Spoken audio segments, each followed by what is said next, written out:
日本橋の道路原標、日本の道路の起点です。慶長6年1601年、関ヶ原の戦いで勝利した徳川家康が制定した五街道の一つ、旧東海道。江戸と京都を結ぶかつての日本の大動脈です。このお江戸日本橋からですね、53の宿場を経て京都三条大橋へ、その距離は約500キロあります。今の時代も東京から京都までは新幹線ならわずか2時間の道のりですけれども、でも昔の旅人と同様に、自分の足でですねこの道を歩いてみたいと前々から思っておりました。おはようございます。加藤です。今日はですね2026年の1月1日元旦でございます。というわけで明けましておめでとうございます。先ほどの道路原標はあれレプリカでして、本物はあそこに埋まってますが、道路の真ん中ですので、ちょっと立ち止まって撮影するわけにはどうしてもいきません。今回はですねこの東海道、本当にロマンあふれる日本の歴史がすごい詰まっている街道だと思うんですけれども、これを16日間かけてですね歩こうと思っております。約500キロを16日間かけて歩くってなんか友達に話すとちょっとそんなに休み取れるのみたいなこと言われるんですけども、私16日間ですね今回休みを取りまして、京都まで歩こうと思っております。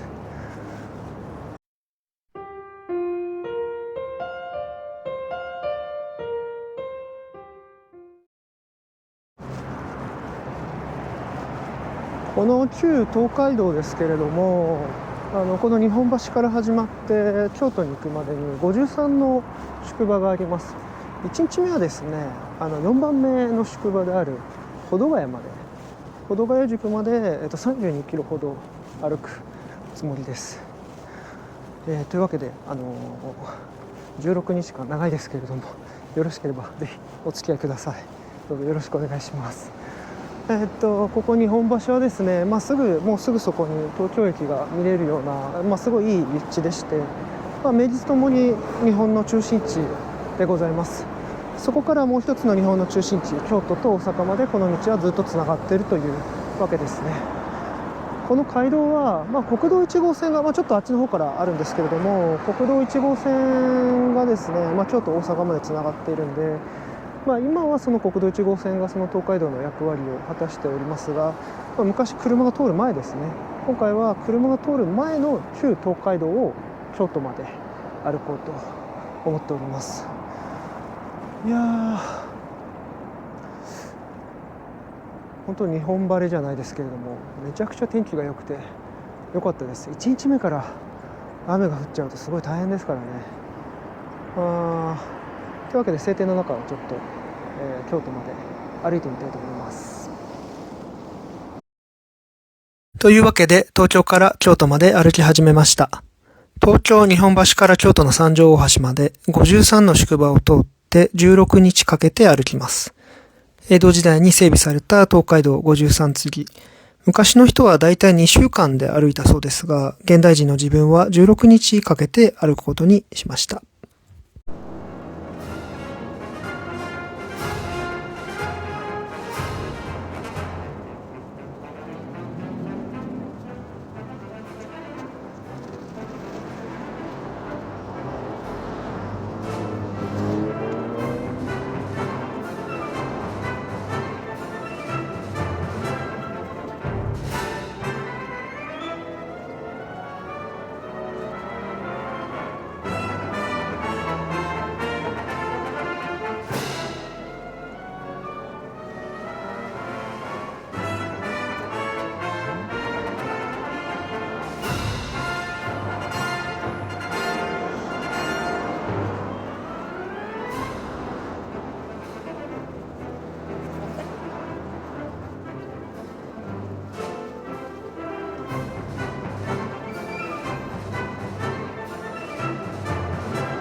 日本橋から15分ぐらいですかね、20分かかってないと思いますけど、そのぐらい歩いてきまして、銀座に入りました。ここは銀座1丁目です。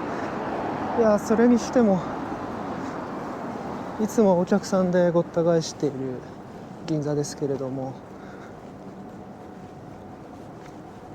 やっぱ正月は人がいませんね本当に日本一の繁華街といっても差し支えないかもしれないですけれども、お店がほとんど閉まってますからね、さすがにお客さんもあんまりおりません。散歩してる人ですとか、なんか海外の観光客だと思うんですけど、ランニングしている方ですとか、そういう方がちらほら見かけられますね。すごい清々しい銀座の朝です。なんか天気も本当に気持ちいいぐらいの冷たさでちょうど良かったですね。本当に初日からついてるなと思います。良かったです。あとですね、そうちょっと僕今回何を参考に旧東海道を歩くかっていうのをご紹介したいんですけど、この本をですね、参考にしながら旧東海道を歩きます。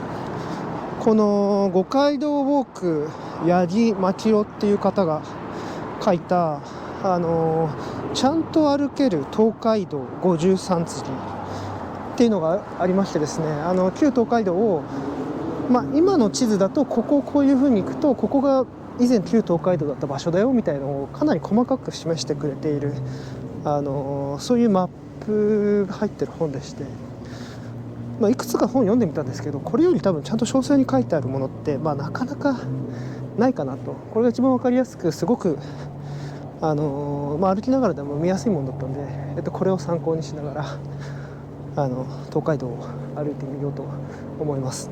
実際にですね、東海道を、歩く人って少ないと思うんですけど、東海道を実際に歩かなくても、この本を見るとなんとなく東海道を歩いた気分になれるんで、そういう意味じゃ面白いかもしれないですね。というわけで今銀座でございます。今2丁目から3丁目ぐらいのところですかね。このままずっとまっすぐ歩いて、向かいます。銀座を越えまして今新橋ですね。新橋まで着きました。新橋は日本の鉄道の最初の駅として有名ですけれども、僕が新卒で勤めた会社がですねここにあったんで、11年間僕はここで働いてましたんで、すごくなんか思い出深い場所でございます。あちらの方にですね汐留という場所がありますけれども、汐留の中に、日本最初の当時新橋駅があっちの方にあったんですけど、そこの、プラットフォームのですね跡が残っております。いわゆる東海道線の、発端となる場所ですね。本当に新幹線使うと京都まで2時間2分とか2時間10分とか、便によって違いますけどそのぐらいで着くんですけど、歩くと2週間以上かかるというわけでして、当時の人たちからしてみたら鉄道ってものすごいイノベーションですよね。いやそのなんかイノベーションのですね度合い、どれだけすごかったかっていうのをなんか歩いてると感じることができるだろうなと思うとですね、今からすごい楽しみです。ちなみにですね東海道線って明治22年だから1889年の夏7月ですねに開通してます。もともとはこの新橋から横浜、これが日本最初の鉄道ですね。ここを開通させるんですけど、その後もしかしたら東海道線かもしれないですね新橋から横浜までを開通させるんですけれども、その後ですね大阪から神戸間を開通させます。で大阪神戸と新橋横浜、これを少しずつ東西から縮めていって、最終的に東海道線として開通するのが1889年ですね。もう100年以上前から東海道線ってちゃんと鉄道としては通ってるんですよね。当時はだいたい1日ぐらいかな、1日ぐらいかけて大阪や京都から東京まで来ていたそうです。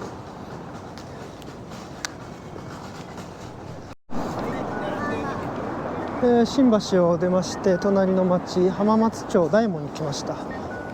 あそこに増上寺が見えますね。徳川家の菩提寺の増上寺でございます。ここの交差点は大門、増上寺の、大門の前だから大門ですね。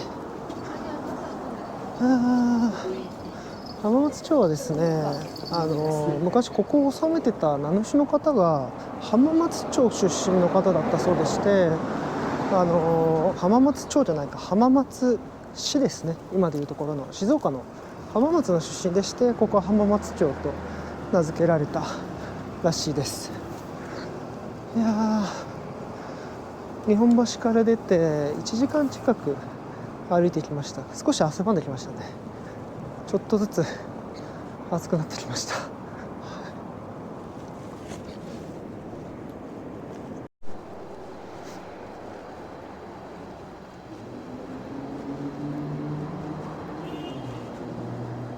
泉岳寺駅まで降りてまいりました。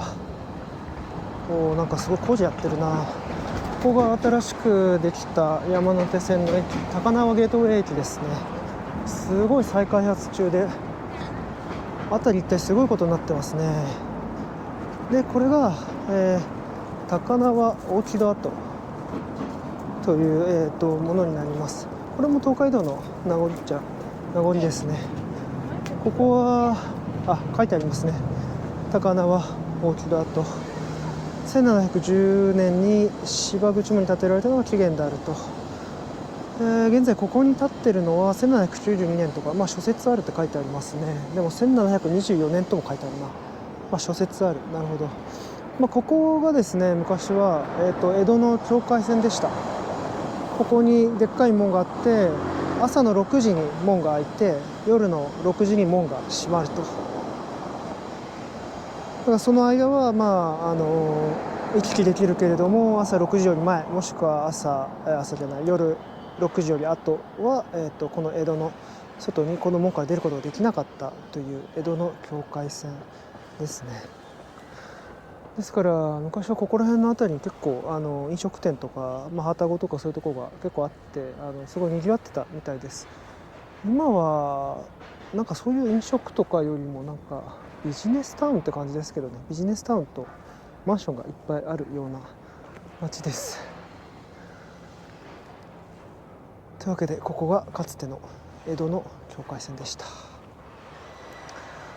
でもう少し歩くと、1番目の宿場町である、品川宿に着きます。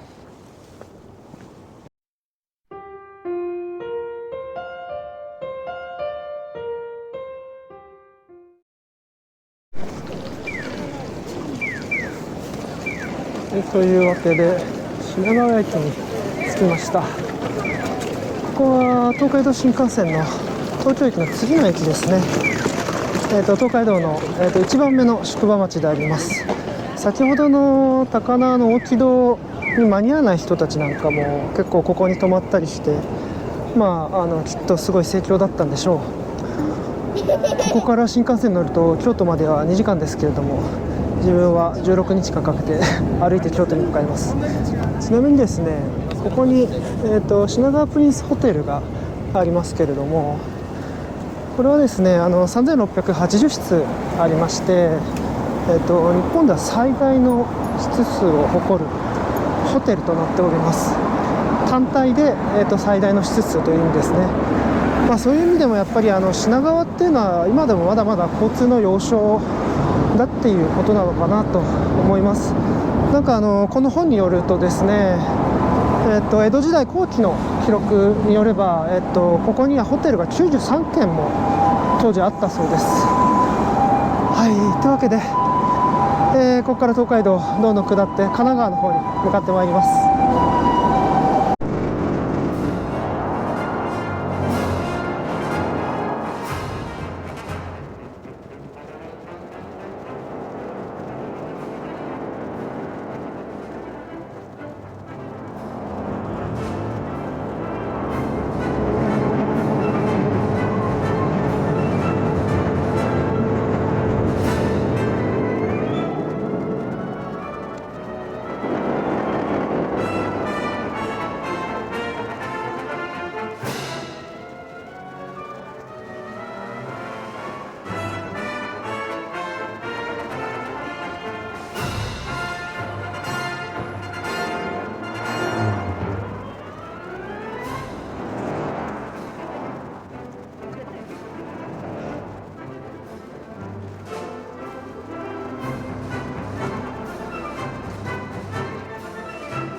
旧品川宿に着きました。ここが当時の本陣だったようですね。今はもうベンチとトイレしかありません。品川宿、川崎宿へ2里半、日本橋より2里。なんか僕が今のマップで見たら9キロほど歩いたことになってましたけど、当時は多分今よりもうちょっとまっすぐここまで歩道というか歩いてこれたのかもしれないですね。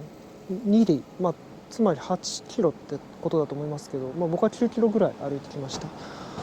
2時間近くかかりましたね。なんかいろいろ書いてますね。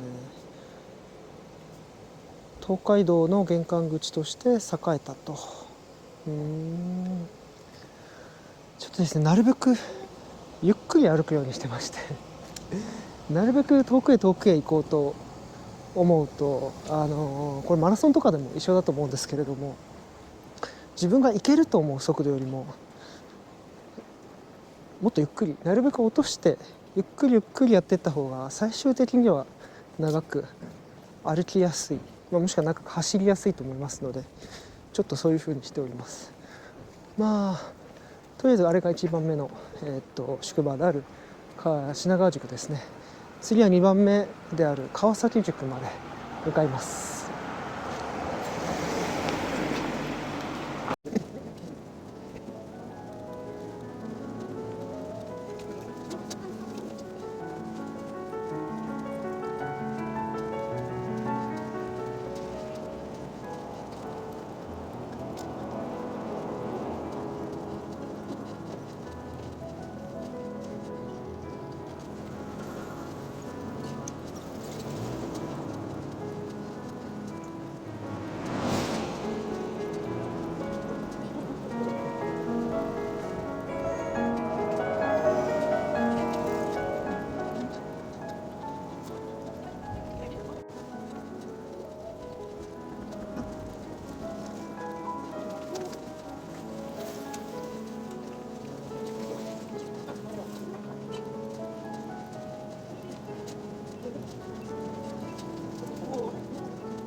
ここが有名な鈴ヶ森の形状跡ですね。日蓮宗のお寺が横にありますね。供養塔とかあ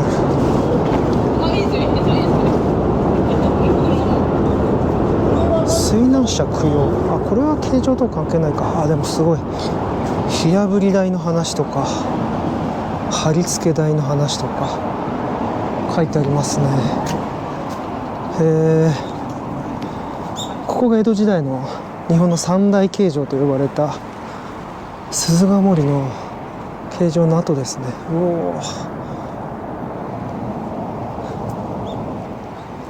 品川区から大田区に切り替わる直前にこの鈴ヶ森形状跡がございます。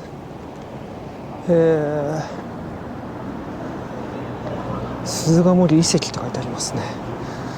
1651年に開設されたお仕置き場の跡です。なるほど。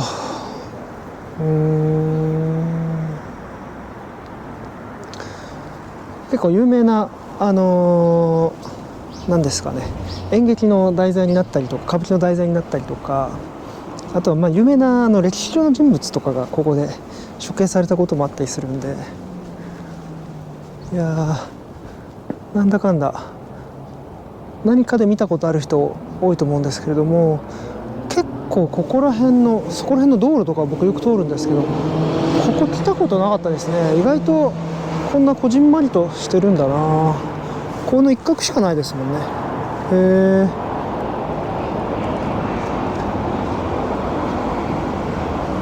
やっぱりなんか普段車だと分かんないことも結構ありますね。東京のここら辺はめちゃくちゃよく通る場所なんですけれども、歩いてみてよかったですね。さて、もうすぐ大田区に入ります。先ほどまで品川区におりました。ここは東京都大田区大森スポーツセンターの前です。旧東海道の碑がありますね。三原通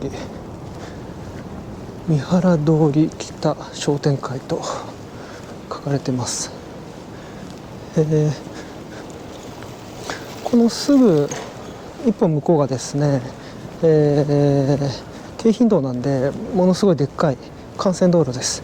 一本入るとここが以前の旧東海道の、道ですね。なるほど。僕も今回東海道を歩くことにして初めて知ったんですけれども、東海道の宿場と宿場の間には愛の宿と呼ばれる、商店街というか休憩できるような、場所が自然発生的に存在したそうです。でこの三原はそのいわゆる東海道の愛の宿になります。品川宿と川崎宿が結構遠いんで、そこの中間地点のここがそういう宿場の間の休憩地点として発展したそうですね。でもなんか愛の宿ってじゃあここに宿場作ればいいじゃんって思うんですけど、当時はやっぱ宿場って結構しっかりと幕府に統制をされていたので、江戸幕府はこの愛の宿に宿泊することを許さなかったそうです。だからここはすごいしっかりとした商店街でかなり栄えたそうですけど、旅籠だとか、宿泊施設は一切存在しなかったそうですね。いやでも普段車で通ってる道の一本横にこんな愛の宿って呼ばれていた商店街が存在するなんて僕知りませんでした。やっぱ歩いてみるといろんなことが分かって楽しいです。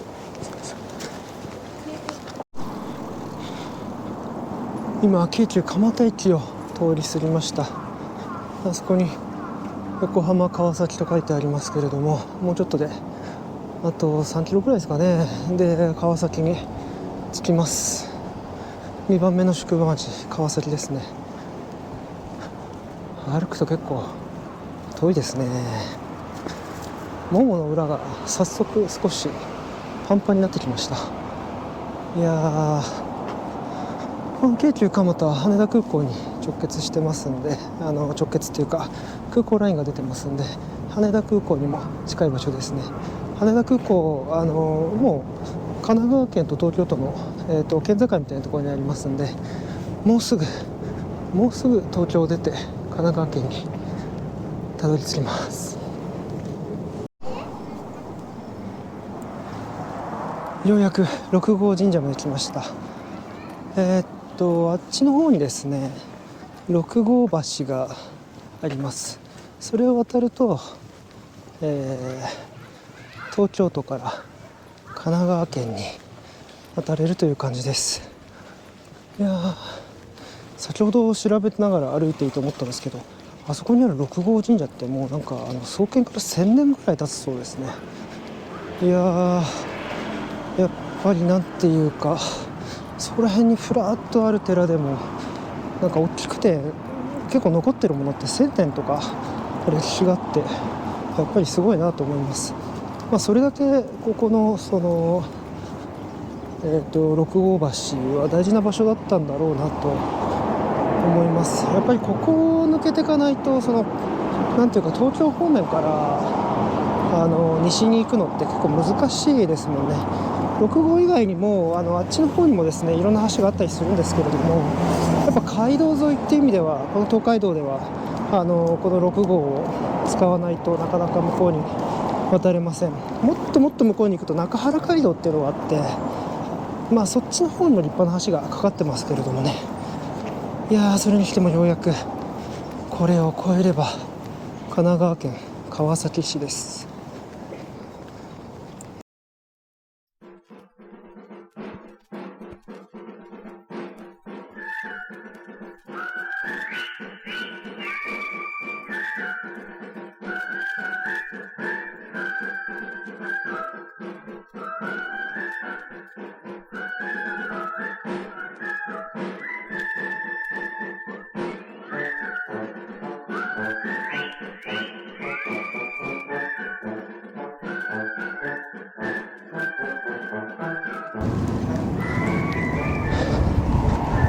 6号道に着きました。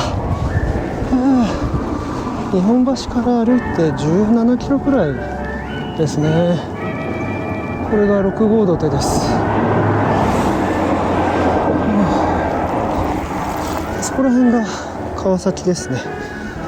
川崎はやっぱり街としてもでかいですね。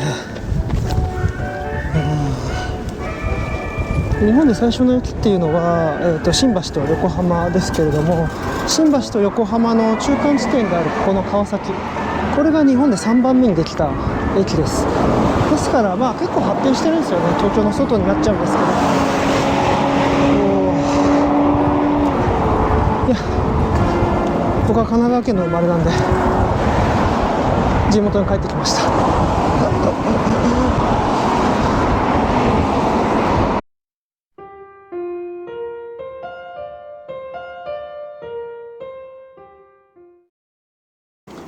6号橋、昔はこれで渡したんでしょうね。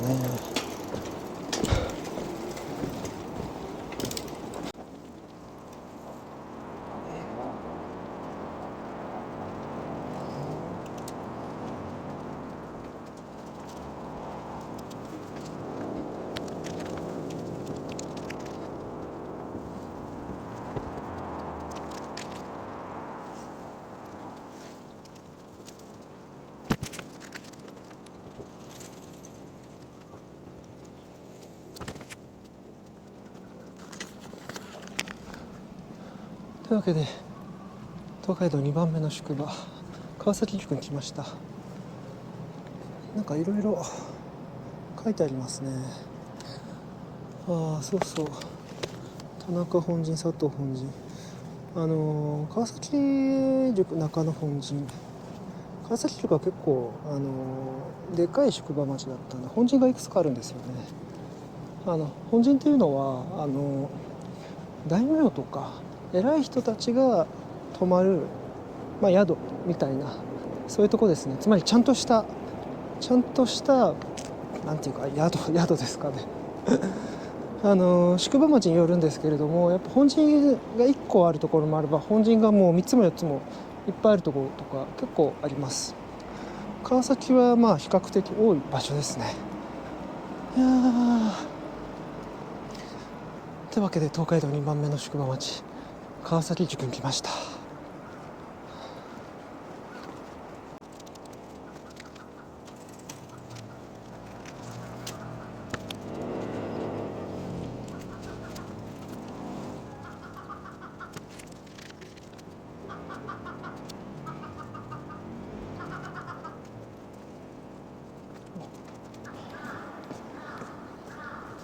歌川広重の浮世絵ですね。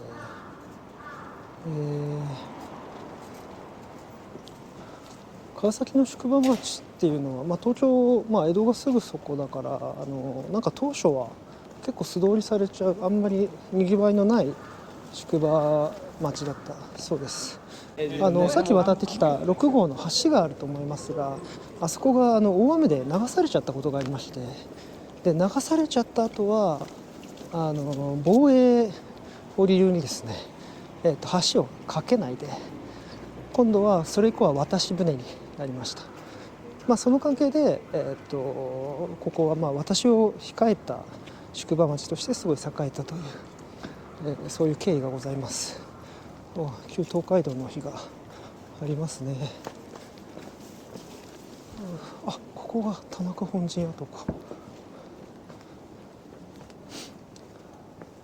田中本陣跡です。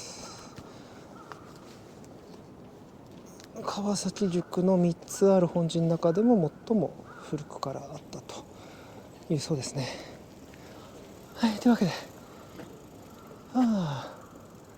2番目の宿場町予約来ました。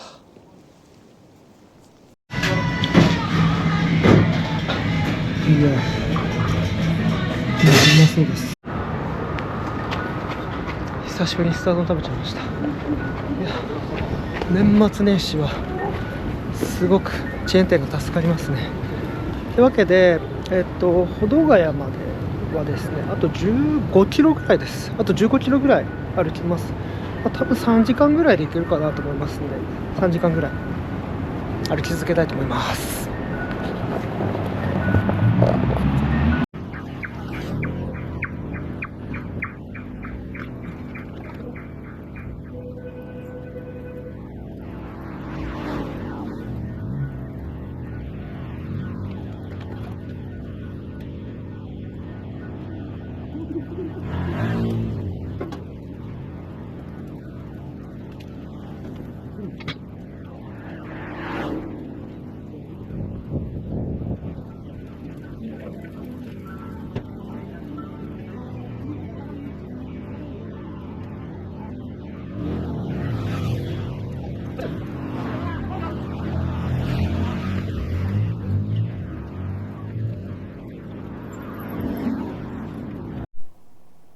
今、川崎駅の次の駅である八丁直手駅っていうのがすぐそこにあるんですけど、ここに松尾芭蕉の句碑というものがありました。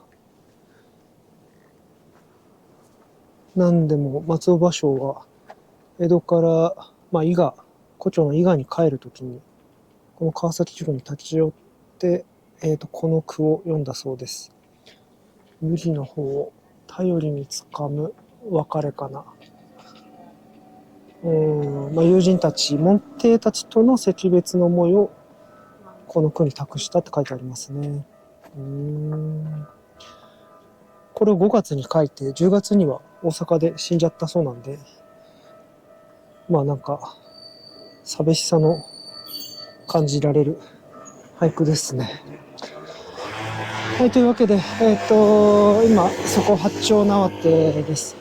八丁縄手の縄手って、まっすぐの一本道っていう意味でして、ここを渡ってからですね、ずっと向こうにはまっすぐ一本道が続いています。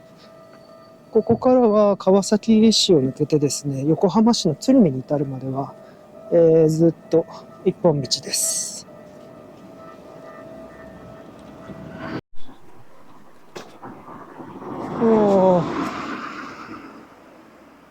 これが一里塚ですね、ここの。江戸より5里目の一里塚、市場の一里塚。鶴見市場の一里塚ってことですかね。そういうことだな、ブッシュ。市場村一里塚。江戸から5番目の一里塚だそうです。一里塚公園って言うんだ。もうすぐこれを抜けていくと鶴見ですかね。もうすぐで鶴見川を渡り横浜市内に入ります。よし、鶴見川橋です。東京日本橋より5時間近く歩いてきましたかね。神奈川県まで来たんですけど、川崎市を越えて、これから横浜市に入ります。これは鶴見川ですね。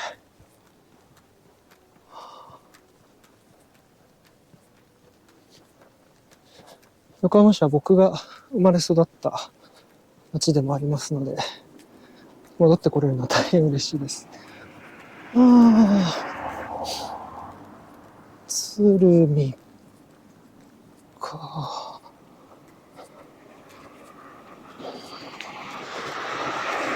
東海道的には鶴見のあたりってあんまり名所はなくてですね、宿場としてはこの釣りの神奈川宿まで、神奈川宿まであんまりなんかすごい名所があるっていう感じではありません。ただ幕末のあたりはですね、ここら辺はすごく、歴史の表舞台に出てくるような場所になりました。っていうのは横浜とかに来て、海外の方が来て、でそれから東京に行くまでの途中でもあるので、ここのお寺とかにですね、大使館とか領事館とかいっぱい作ってたりしました。ちょっと歩くとですね、アメリカ領事館跡とかイギリス領事館跡とかあったりしますし、有名なのは多分東海道沿いなんで、もうちょっと行ったらぶち当たると思いますけど、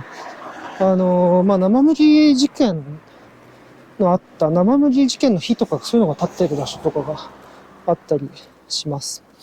だから江戸時代もですね、末期の方になってすごく脚光を浴びるような場所がこの鶴見の東海道のエリアとなります。ここに書いてありますね。鶴見橋、鶴見橋って読むことが多いかな。鶴見橋関門旧跡。1859年横浜開港とともに、神奈川奉行は外国人に危害を加えることを防ぐため、横浜への主要道路筋の要所に門番や番所を設けて横浜に入るものを厳しく取り締まりましたと。実際尊王攘夷派の人たちがバンバン外国人襲撃しますからね確かにそれを防がなきゃいけなかったんでしょうね。もうちょっと歩くと鶴見駅の方に着きます。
ありました。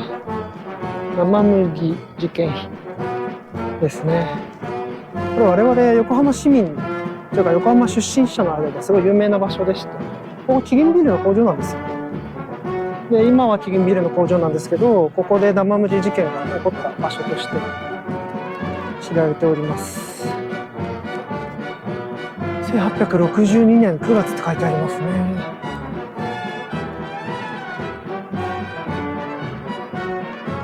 おお、すごい。イギリスの国旗が後ろに掲げられております。生麦事件って、日本の方は大体知っている事件だと思いますけれども、1862年、撮影戦争の引き金になった事件ですね。僕がちょっと東海道を歩いてきましたけど、2、30分、20分ぐらいかな、向こう側戻ったところでですね、イギリス人の、貿易商たちが、島津久光の一行の大名行列を横切ってしまってですね、しかも乗馬したまま横切ってしまったために、薩摩藩士が切りつけたっていう事件ですね。当時の常識からすれば当然大名行列を邪魔してるわけですから、しかも一般人がまあ切り捨てごめんですよね。武士が怒って切り捨てようとするのはしょうがないと思うんですけれども、まあイギリス人ビジネスマンたちはそこら辺をよく理解してなかったというか、これキリンですね。まあ運悪く切り捨てられてしまったという話です。横浜でキリトとかそういうのを扱ってた人たちとか、まあそういう人たちがですね、東海道を馬で歩きながら、川崎大師にお参りしに行こうとしていたっていうふうに言われてます。で、まあ、はるか20分ぐらい向こうで、最初は切りつけられたんですけど、2人切りつけられたのかな ?3 人切りつけられたのかな。確か1人は女性だったとか、なんかそんな話もあった気がしましたけど、多分女性は切りつけてないのかな。まあ、切りつけられた男たちがいまして、1人はもうすごい重傷を負って、まあ、馬に乗って、先ほどの記念碑のところまで逃げてくるんですよね。でもまあもう力尽きて馬から落ちちゃったんで、その場で、薩摩藩士がまあ解釈したっていうか、まあ、とどめを刺したという事件です。いやー、なんというか、東海道の鶴見のあたりって、この事件以外特に何もない気がしていて、なんかちょっと寂れた場所かもしれないですね。鶴見って今すごく栄えてる、今すごく栄えてるというか、まあ、結構栄えた町になっておりますけれども、こうやって栄えるようになったのが、まあ大体昭和に入って、まあ大正、昭和以降の話です。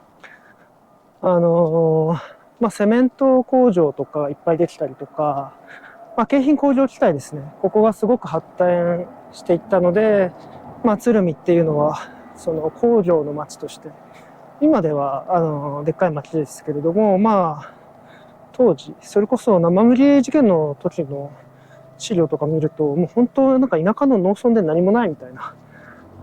宿場町でも何でもないし、本当に何でもない、ただの通り過ぎる町みたいな場所だったんで、ま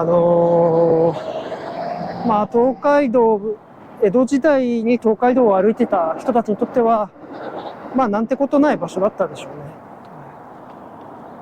それにしても、今3時半、4時ぐらいかな。西日が強くなってきましたね。考えてみれば、僕西側にずっと向かって歩いていくんで、これ毎日夕方の時刻になると西日が強烈なわけですね。サングラスでも買おうかなと思ってしまいます。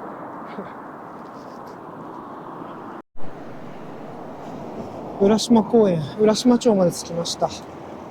横浜のパレスってなんかちょっと面白くて、浦島太郎伝説があるんですよね。浦島太郎って竜宮城に行って玉手箱をあげたら300年時が経って帰ってきたらなんか両親もすでに死んでたみたいな、まあそういう物語ですけれども、その浦島太郎が帰ってきて、自分で寺を建てるんですけど、その寺を建てたのがここ浦島町です。まあその寺はもう残ってないんですけれども、なんかそういう物語のある場所です。もうすぐ神奈川宿です。神奈川宿がもうすぐ見えるぐらいのところまでやってきました。ちょっとですね、薄暗くなってきちゃったんで、先を急がないとですね。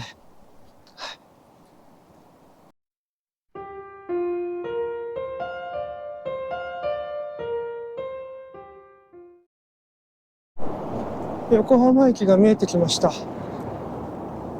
ビルの向こう側あたりが横浜駅ですね。旧東海道はここを入っていきます。今は宮前商店街という風な名前になってますね。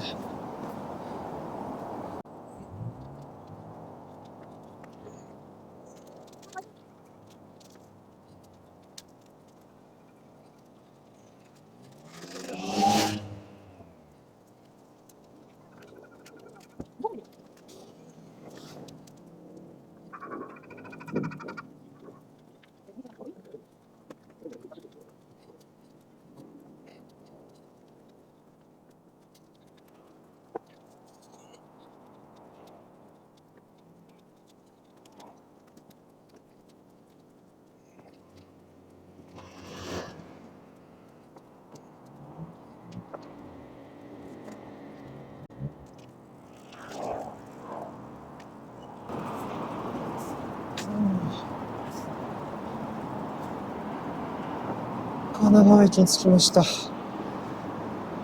神奈川宿歴史の道。なんか書いてありますね。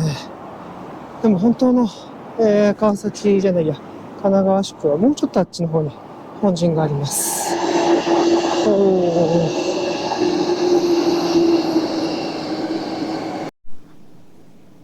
有名な料亭、田中屋まで来ました。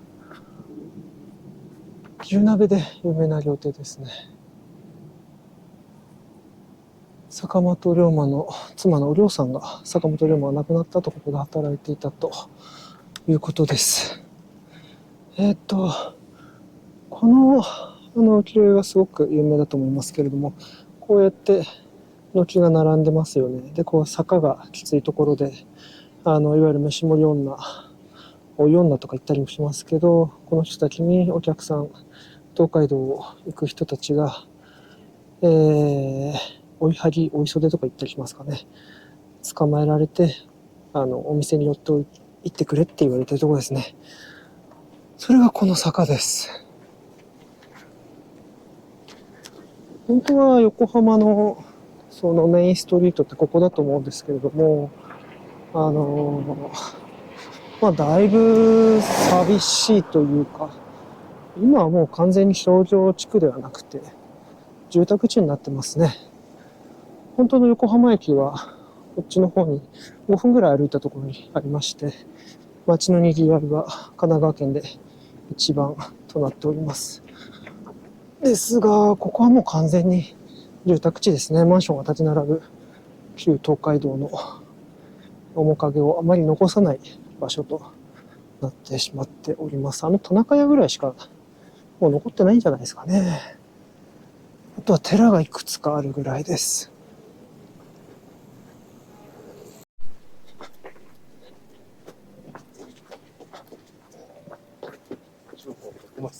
相鉄天王町駅に着きました。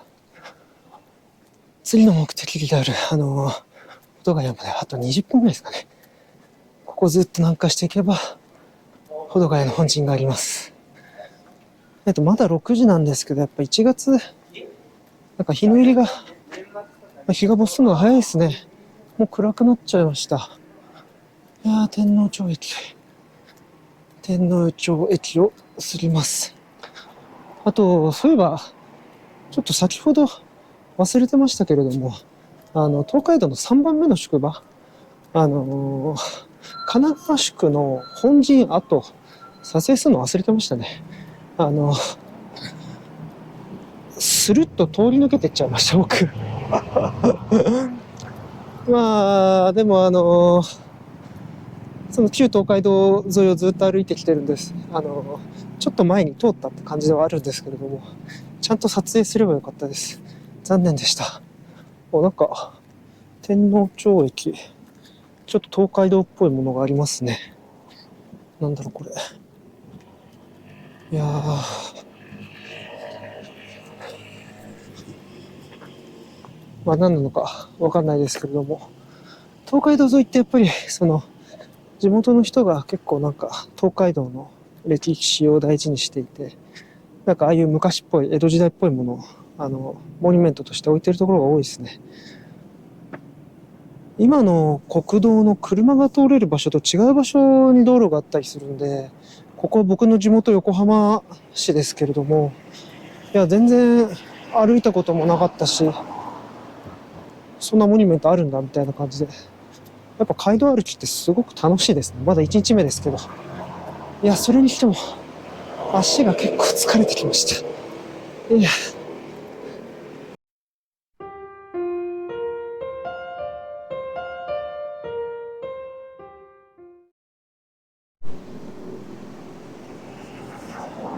よし。着きました。本陣跡。もう江戸日本橋より4番目の宿場、保土ヶ谷宿の本陣の跡地です。いや、暗いから、多分、あんま見えないですよね。ごめんなさい。今、6時半、ちょっと前ですね。日本橋を、なんだろう、9時過ぎぐらいに出たんで、まあ大体9時間ぐらいずっと歩いてましたね。お昼ご飯食べてる時間を除いて、まあ9時間、まあだから8時間半ぐらいですかね。ずーっと歩きっぱなしでした。いや、結構疲れた。いやー、いやー、疲れました。江戸時代の旅人は、まあ、保土ヶ谷に泊まる人もいたそうですけれども、大体一般的にはこの 9. 点何キロ先の戸塚宿まで行って、そこで宿泊することが多かったそうです。いや、ここまで32キロあるのに、41キロとか、そんぐらい歩くんだなって感じですね、昔の人は。やっぱ江戸時代の人は健脚ですね。僕はリモートワークが多いから、スポーツ好きで運動してるつもりでしたけども、足がパンパンになりました。あと9キロ歩きたくないな。なんか、僕のやってるスポーツというか運動的に太ももの方は結構使ってるんで、太ももは全然大丈夫なんですけど、ハムストリングスの裏、つまり太ももの裏ですね。太ももの裏から内股にかけてがめちゃくちゃ痛いです。これってやっぱり普段もっと歩いてたりとか、あとは最近怠ってましたけど、ランニングとかもっとしてないとやっぱダメなのかもしれないですね。ジムとかでランニングはしたりするんですけどね。でも2、30分ですからね、いつも。9時間はきつかった。いやー、でも楽しかったです。